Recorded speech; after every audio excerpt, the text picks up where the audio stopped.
안녕하세요. 기업회생 파산 전문 권용민 변호사가 파산 선고의 채무자에 대한 효과에 관하여 작성한 두 번째 내용을 정리해드리겠습니다. 이번 편에서는 별채권, 체납 처분, 행정 절차, 수표 지급 거절, 법인의 해산, 파산자의 자격 제한과 의무 등을 살펴봅니다.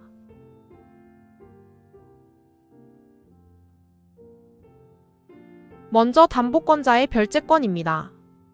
저당권자 등 별채권자는 파산 절차와 별도로 담보권을 행사할 수 있습니다. 따라서 파산 선고 후에도 담보권 실행 경매를 개시할 수 있고 이미 진행 중인 경매도 실효되지 않습니다. 이 경우 채무자의 지위는 파산관제인에게 승계됩니다. 다음은 조세채권과 체납처분입니다.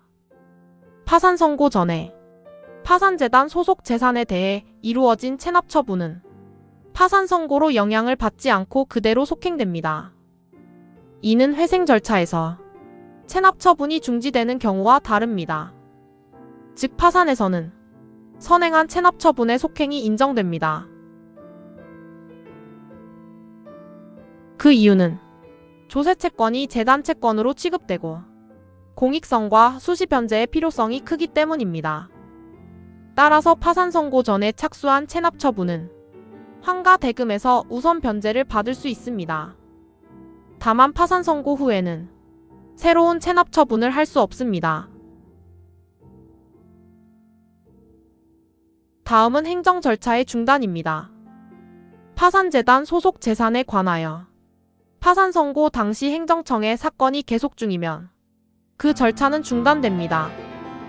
이후에는 파산관제인이 수개하거나 파산 절차가 종료될 때까지 중단됩니다. 즉 행정 절차에서도 재산관리 주체가 관제인으로 바뀝니다.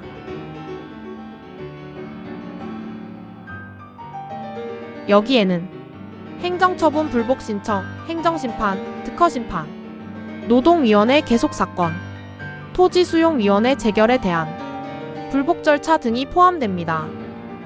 핵심은 파산재단과 관련된 절차는 관제인 중심으로 정리된다는 점입니다.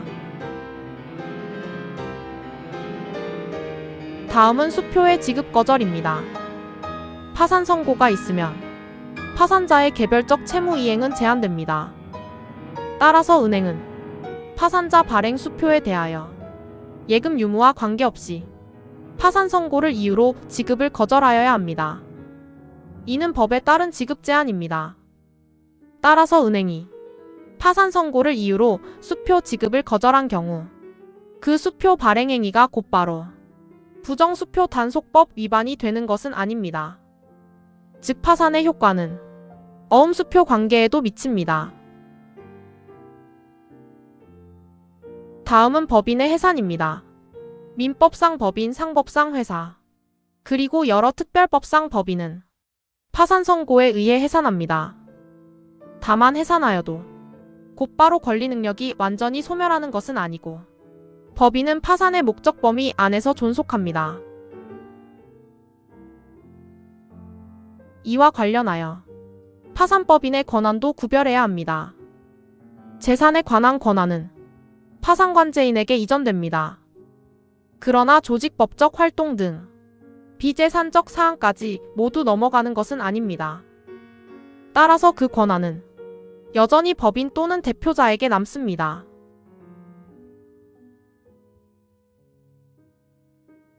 그리고 채무자회생법은 파산 절차 중이라는 이유만으로 정당한 사유 없는 취업 제한이나 해고를 금지합니다. 하지만 개별 법률에 따라 자격 제한이 문제될 수 있습니다.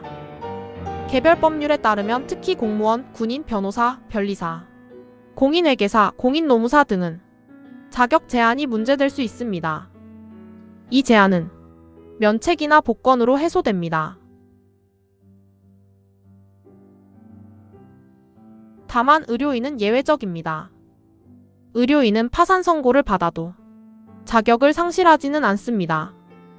그러나 실무상으로는 곧바로 파산을 신청하면 도산 절차 남용 문제가 제기될 수 있어 먼저 회생 절차를 거치는 경우가 많습니다.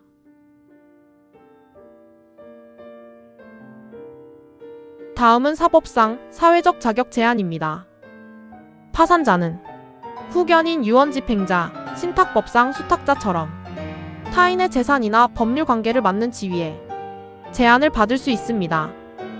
또 일부 징역이나 지위에도 제한이 따를 수 있습니다.